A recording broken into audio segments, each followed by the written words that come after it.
रहे हैं सत्यार्थ प्रकाश के 7वें समुल्लास में स्तुति विषय को, जिसमें कि शयनकालीन मंत्र जिनको हम रात्रि में सोने से पूर्व बोलते हैं, उन मंत्रों की व्याख्या चल रही है।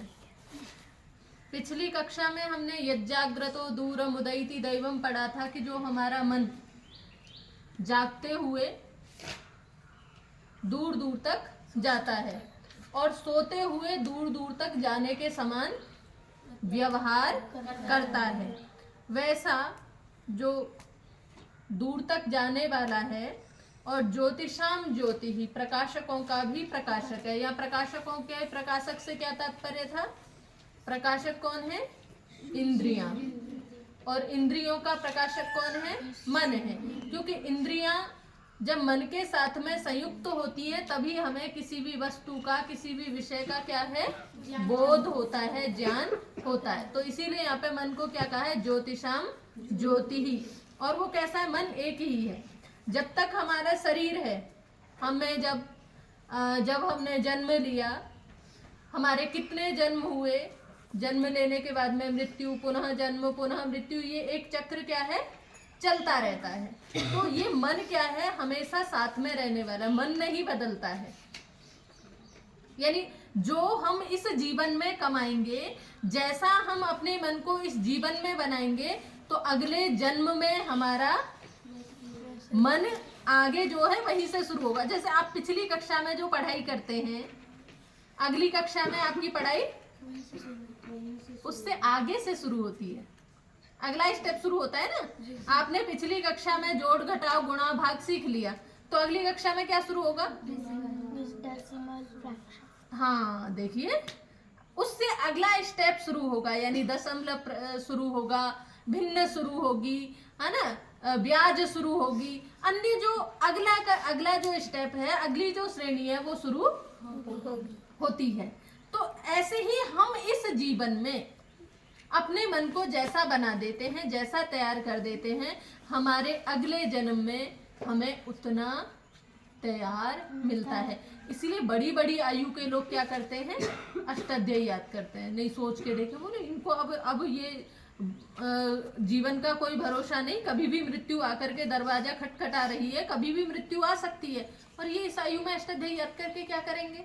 विचार करके देखो, हम याद करेंगे तो हमारे सामने लक्ष्य है, हमें वेदों को पढ़ना है, दर्शनों को पढ़ना है, हमें संपूर्ण वैदिक वाङ्मय को पढ़ना है, समझना है, या हमें जो भी कुछ करना है, माने हमारा लक्ष्य ये है कि हमें संस्कृत में कुछ भी लिखा हुआ है, संस्कृत भाषा के मूल को समझ करके वेदों तक पहुंचना, ये हमारा लक्ष्य है। किसको? व्याकरण पढ़ने का, अष्टाध्यायी याद करने का। अब जिसकी मृत्यु किसी भी क्षण आने वाली है, वो व्यक्ति अष्टाध्यायी याद कर रहा है। 60 साल का व्यक्ति अष्टाध्यायी याद कर रहा है, भूलने की उम्र भूल जाता है उस आयु में व्यक्ति, किसी भी शरीर भी जर्जरित हो जाता है, जीवन का कोई बहुत लंबा भरोसा नहीं है, वो क्यों याद कर रहा है अष्टाध्यायी? क्यों? क्योंकि मैं इस जीवन में अष्टाध्यायी याद कर लूंगा तो मेरा उतना बेस, उतना आधार तैयार हो जाएगा, अगले जन्म में मुझे यहाँ से आगे की यात्रा शुरू करनी होगी। महर्षि स्वामी दयानंद जी ने बाल्यकाल में ही यजुर्वेद पढ़ लिया था, आप सभी जानते हैं। शुक्ल यजुर्वेद को स्वामी दयानंद जी जब अपने घर पढ़ते तभी पढ़ लिया था। और स्वामी दयानंद जी महाराज ने बहुत अल्प समय में 3 साल के अंदर अंदर जो है व्याकरण, महाभाष्य आदि सब कुछ पढ़ लिया था। यानी इतना बौद्धिक सामर्थ्य कहाँ से आया उनके पास में?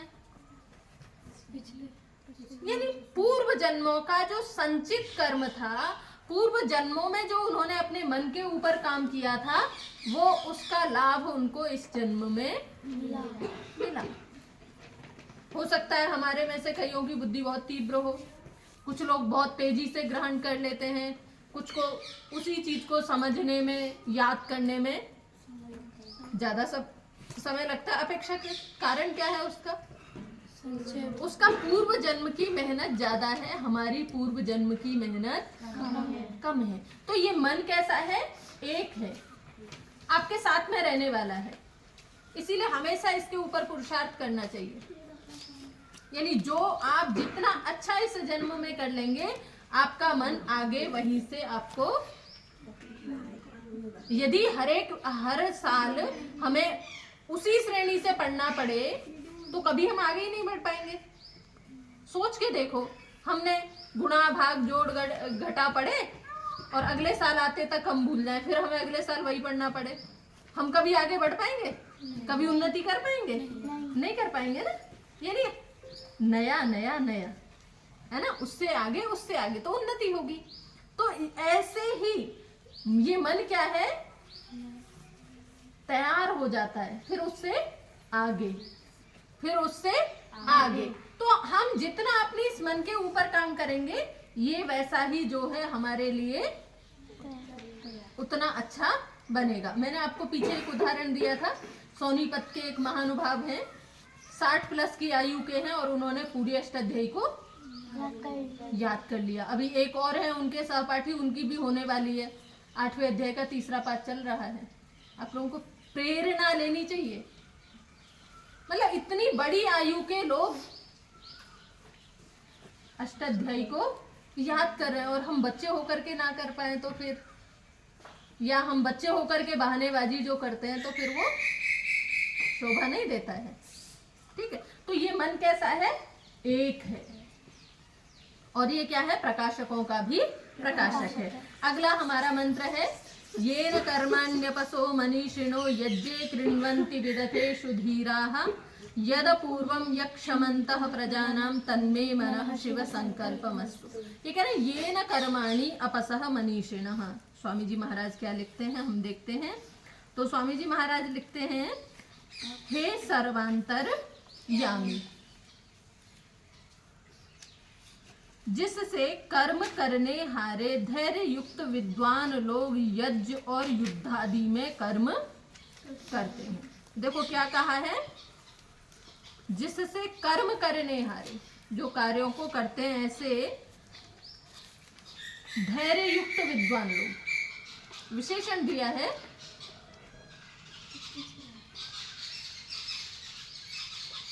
मनीषिणः, है ना, अपसः, है ना। धैर्य बहुत आवश्यक है। जीवन में धैर्य नहीं होता है तो बनता बनता काम भी क्या हो जाता है, बिगड़ जाता है। हम पहुंचने वाले होते हैं, लगभग हमें याद हो चुका होता है, हमें बिल्कुल प्राप्त होने वाला होता है, और उस समय आकर के हम क्या कर देते हैं, धैर्य छोड़ देते हैं, मुझसे नहीं हो रहा।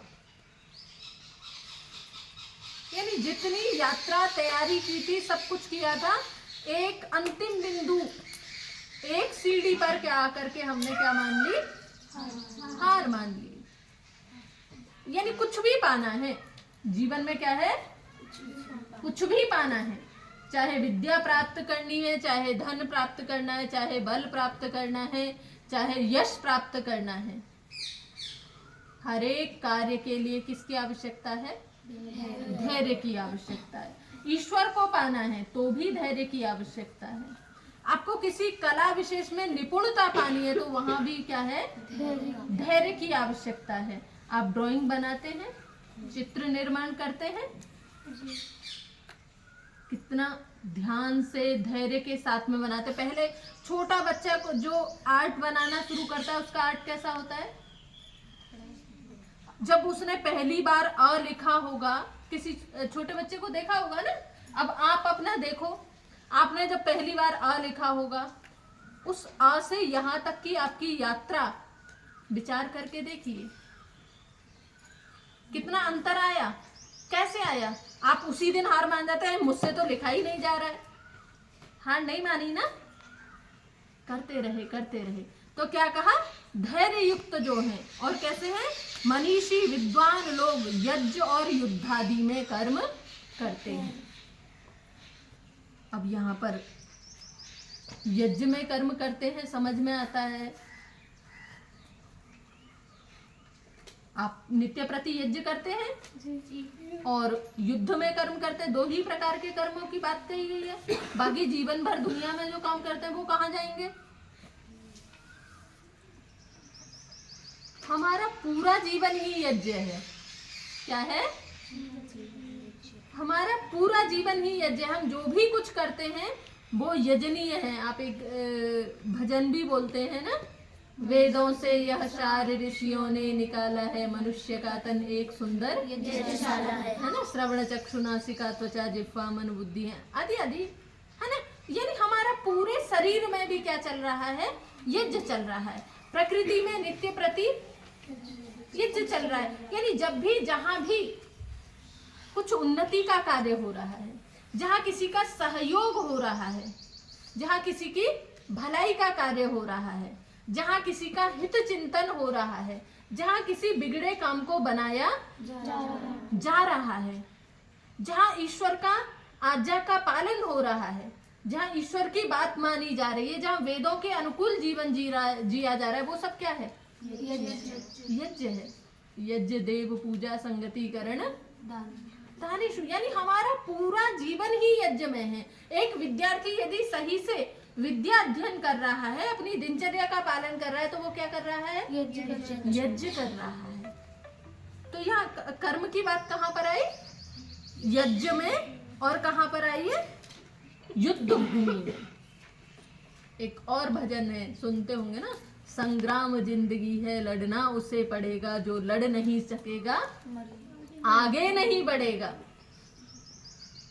यानी हमारा जो जीवन है, हमारे जीवन में भी केवल वही नहीं जो भारत और पाकिस्तान के बॉर्डर पर जो लड़ा जा रहा है वही युद्ध नहीं है। अभी चल रहे हैं ना, युद्ध के नगाड़े बज रहे हैं, मॉक ड्रिल कल होने वाली है। ये मॉक ड्रिल बेटा उसको बोलते हैं एक प्रकार से जैसे आग लग जाए। अब आग लगने पर हमें क्या क्या सावधानियां रखनी चाहिए, हम कैसे उस समय रहेंगे, इसको बोलते हैं, जिसको हम ट्रेनिंग बोलते हैं ना, प्रशिक्षण बोलते हैं, वही क्या है, मॉक ड्रिल है। तो कल मॉक ड्रिल है, यानी युद्ध काल में हमें कैसे रहना है, कैसे व्यवहार करना है, एक प्रकार से युद्ध की तैयारी, ये है मॉक ड्रिल। तो यहाँ कुछ नहीं होने वाला है, तुम सब सेफ हो, घबराने की आवश्यकता नहीं है, ठीक है। फिर भी आपको अपने आप में सावधानी से, सजगता से रहना है। तो मैं ये कह रही हूँ कि युद्ध केवल वो नहीं है जो बाहरी शत्रुओं के साथ में लड़ा जाता है, युद्ध नित्य प्रति हम अपने जीवन में लड़ते हैं। जिस समय हमारा उठने का समय है, बिस्तर त्यागने का समय, जो हमारा पढ़ने का समय है, और उस समय हमारा मन पढ़ाई को छोड़ करके किसी अन्य कार्य में जा रहा है, तो हम जो अपने मन को उस कार्य से हटा करके इधर रोक रहे हैं, तो वो क्या है, युद्ध है। यानी द्वंद्व की स्थिति उत्पन्न हो गई ना, मैं करना कुछ चाह रहा हूं, जो ये जो हमारा शरीर है, इस शरीर में जो है, इसको बोलते हैं रथ। क्या बोलते हैं, रथ। ऐसे मान लो कार है ना, कार गाड़ी जो होती है, ये शरीर क्या है हमारा, कार है, गाड़ी है। अब इस गाड़ी को चलाने वाला कोई होता है,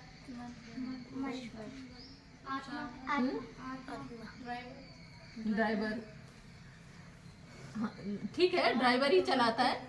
अब उस ड्राइवर को निर्देश कौन देता है, चलो अब तुम्हें हम एक श्लोक बताते हैं। आत्मानं रथिनं विद्धि, क्या है, आत्मानं रथिनं विद्धि, शरीरं रथमेव तु, शरीरं रथमेव तु, बुद्धिं तु सारथिं विद्धि, बुद्धिं तु सारथिं विद्धि, मनः प्रग्रहमेव च।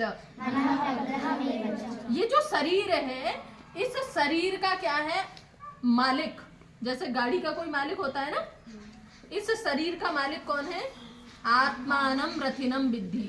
यानी रथ जिसका है वो कौन है, आत्मा। रथी, जिसका रथ है वो क्या है, रथी। तो आत्मा का जो ये शरीर है, इस शरीर का रथी कौन है, मालिक कौन है, आत्मा, आत्मा है ना। आत्मानं रथिनं विद्धि शरीरं रथमेव तु, और ये शरीर क्या है, रथ है, गाड़ी है, कार है। और क्या है, बुद्धिम तु सारथिम विद्धि, सारथी यानी ड्राइवर, चालक, वो कौन है, बुद्धि है। हमारे शरीर में एक बुद्धि नामक तत्व है। जी। तो बुद्धि क्या है? सर सारथी है, चालक है, ड्राइवर है।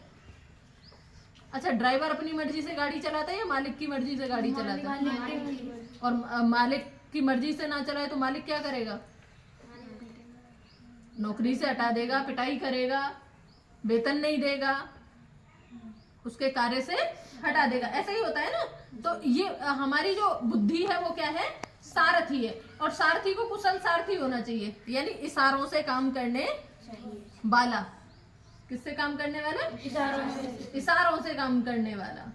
यानी सारथी जो अच्छा चालक होता है, कई बार आपने देखा होगा गाड़ियों में आप लोग भी जाते हैं तो ड्राइवर कैसे विपरीत रास्तों में से भी अच्छे से मार्ग को निकाल ले जाता है और कोई वही फंस जाता है। तो सारथी को जो है कुशल होना चाहिए। तो बुद्धि क्या है? सारथी है। और क्या है? मनः प्रग्रहमेव च। ऐसा मान लो, घोड़ा गाड़ी देखी है? बुग्गी तो देखी होगी सभी ने। बुग्गी में भैंसे को किससे नियंत्रित करते हैं? रस्सी होती है ना, उस रस्सी को खींचते हैं। वो रस्सी जो लगाम, क्या बोलते हैं हम उसको देसी भाषा में? लगाम। वो क्या है? प्रग्रह है। मन क्या है? मन को बार बार खींचे। जब भी ये घोड़े इधर उधर भागते हैं, भैंसा इधर उधर जाता है, बैल इधर उधर जाता है, तो तुरंत हम क्या कर देते हैं? वो कहाँ से पड़ी होती है? नाक से। यानी जैसे ही रस्सी खींचेगी उसके नाक में लगेगी, दर्द होगा। तो ये मन को भी पीड़ा देनी पड़ती है। आप ये सोचें बिल्कुल कष्ट ना दिया जाए, बड़े प्यार से लाड़ से जो है इस लाला को संभाल के रखो, ये लाला बिगड़ ही जाएगा, फिर तुम्हारे बस में आने वाला नहीं है। यदि घोड़े को ऐसे ही छोड़ दिया जाए तो फिर तुम अपनी यात्रा पूरी कर लोगे? नहीं। कहाँ जा करके पड़ोगे तुम्हें भी नहीं पता है। यानी जो स्टीयरिंग होती है, कार होती है, गाड़ी होती है, उसमें ब्रेक होते हैं, क्लच होते हैं, एक वो पहिया सा होता है, स्टीयरिंग होता है, उसको घुमाया जाता है। यदि उसमें एक पल की भी, एक क्षण की भी कंट्रोल छोड़ दीजिए तो वो कहाँ जाएगी, कहाँ टकराएगी, किस खाई में पड़ेगी, जीवन बचेगा नहीं। रथी का भी नहीं बचेगा। मालिक यदि कहीं घमंड में आ रहा हो कि मैं तो मालिक हूं इसका, तो मालिक भी नहीं बचेगा। तो मालिक को क्या करना पड़ता है? कस करके रखना पड़ता है, कंट्रोल में रखना पड़ता है। तो मन क्या है? ये मन क्या है? लगाम है। मनः प्रग्रहमेव च। ये मन की लगाम को हमेशा कस के रखा जाए तो मन क्या है? सही दिशा में, सही मार्ग में चलता है। तो ये कह रहे हाँ, मैं कह रही थी कि कहाँ कर्म करते हैं मनीषी लोग? यज्ञ में कर्म करते हैं और युद्ध में कर्म करते हैं। तो हमारे जीवन में प्रत्येक क्षण युद्ध चल रहा होता है, प्रतिपल युद्ध चल रहा होता है। यहाँ आप बैठे हुए हैं ना, हो सकता है अभी भी आपके मन में कोई ना कोई द्वंद्व चल रहा हो। जब आप उस द्वंद्व में बुराई पर अच्छाई की विजय हो जाए तो आप क्या हैं? आपका मन क्या है? आपके नियंत्रण में है। और यदि ऐसा नहीं हुआ, आपका मन नियंत्रण में नहीं है, आपको अष्टाध्यायी सुनानी है और आपने उस दिन अष्टाध्यायी नहीं सुनाई है, तो आप युद्ध में क्या प्राप्त हो चुके हैं? पराजय को प्राप्त हो चुके हैं। निश्चित मानिएगा, अपना परीक्षण हमें स्वयं करना है कि आज हम युद्ध में विजेता हुए या युद्ध में हम पराजित हुए। पराजित हुए तो हम क्यों हुए, कैसे हुए, नित्य प्रति हमें परीक्षण करना है ना, निरीक्षण करना है। तो यह कहा यज्ञ में, और कहाँ करते हैं? युद्ध भूमि में। धीर लोग जो है, मनीषी लोग क्या करते हैं? कर्माणि, कर्मों को करते हैं। और ये मन कैसा है? कहा यद अपूर्वम। ये मन कैसा है? अपूर्व है, इसके जैसा कोई नहीं है। जब मन में आ जाती है ना, उनके एक दशरथ माझी हुए हैं, नाम सुना है आपने? दशरथ माझी, उन्होंने पूरा का पूरा पहाड़ काट दिया। मन में आ गई, संकल्प लिया, पूरे पहाड़ को क्या कर दिया? काट दिया। यही जो तोड़ने फोड़ने के साधन होते हैं, कुदाल वुदाल, इन्हीं से रोज अलग अलग के। आपने भगीरथी का नाम तो सुना होगा, उन्होंने पहाड़ काट करके गंगा जी को लेकर के आए। एक्चुअली था क्या, जहाँ पे दशरथ माँ जी थे उनके और गांव दूसरी तरफ जाने के लिए जो है पहाड़ बीच में पड़ता था। उनकी पत्नी जो है सही समय पे डॉक्टर के पास नहीं पहुंच पाई, साधन नहीं थे, रास्ता नहीं था, तो उन्होंने कहा कि अब मैं इस पहाड़ को ही देखूंगा, और देख लिया उन्होंने पहाड़ को। अकेले व्यक्ति ने पहाड़ को काट दिया,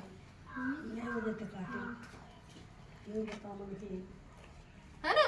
तो मतलब जब हम कोई संकल्प कर लेते हैं तो हमारे आगे पहाड़ भी कुछ नहीं होते, यानी अपूर्व है ये मन, इसके जैसा कोई नहीं है, यानी इसमें अद्भुत शक्ति है। और जहां पर विनाश करने का सामर्थ्य आता है तो फिर अभी पहलगांव में हुआ ही है, फिर वो किसी को नहीं देखता।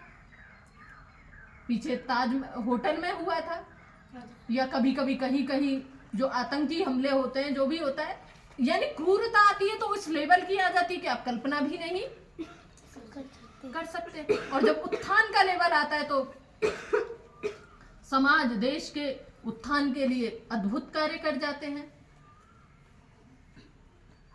रॉकेट लॉन्च कर जाते हैं, समाज उपयोगी अनेक वस्तुओं का निर्माण कर जाते हैं, अपूर्व है। और क्या यक्षमंतः प्रजानाम, और कैसा है ये यक्ष है। यक्ष जानते हैं आपने, एक संवाद सुना है, यक्ष युधिष्ठिर संवाद? नहीं सुना। महाभारत में एक प्रसंग आता है, जब पांडव जो है वन में विचरण कर रहे थे तो उनको पानी नहीं मिला। पता चला पास में कोई तालाब है तो भाई को भेजते हैं कि जाओ ढूंढ के लाओ, पानी लेकर के आओ। एक एक करके सारे पांडव जाते हैं और कोई वापस नहीं लौट के आता। जब बहुत लंबा समय हो जाता है तो युधिष्ठिर खुद जाते हैं कि हुआ क्या। जब ये देखने जाते हैं हुआ क्या, तो देखते हैं उनके सारे भाई क्या है, मृत पड़े हुए हैं। जैसे ही वो भी पानी पीने लगते हैं